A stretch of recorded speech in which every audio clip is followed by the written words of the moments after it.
It's another Skills Friday where we learn how to get our skill ready for the game so we ain't out there looking lame. Go gang.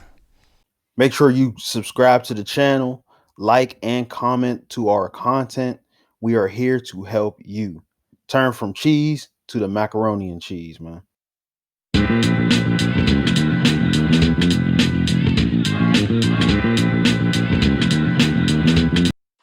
Yeah. So today we're going to go into how to cover in man-to-man coverage. But first and foremost, you got to understand what man-to-man coverage is. Man-to-man coverage is literally when you are on the defensive side of the ball and you must cover one person everywhere across the field for an allotted play. So a lot of times people get man-to-man coverage confused with zone coverage, and zone coverage is where you're just covering an area. Man-to-man coverage, you're just covering that person everywhere. So the most important part and some important parts of man-to-man coverage is the stance.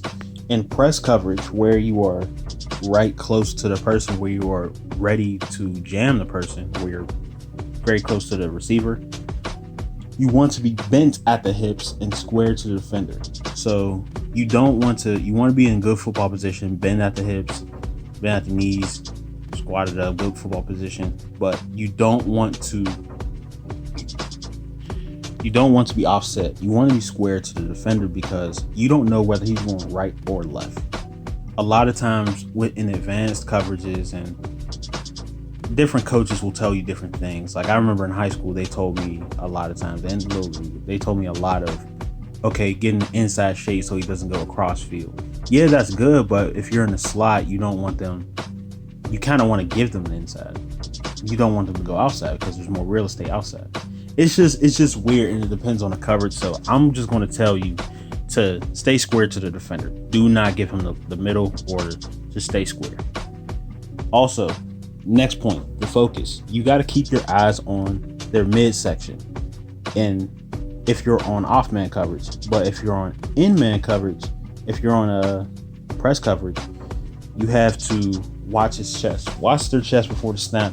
So that's exactly where you're going to jam it and put your hands, because that's where you can stop them in their tracks a lot easier when you're jamming them in the chest.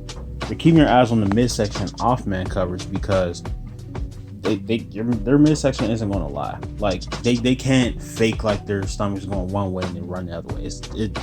That's not how you run. That's not how that works. So keep your eyes on their midsection. Also, next point, hand placement. When guarding a receiver, you got to put your hand in their hip pocket once you are with the receiver. So if you are off-man coverage, once the receiver cuts or breaks, or once the receiver is even with you and you turn your hips, you want to place your hand on their hip pocket, on their hip.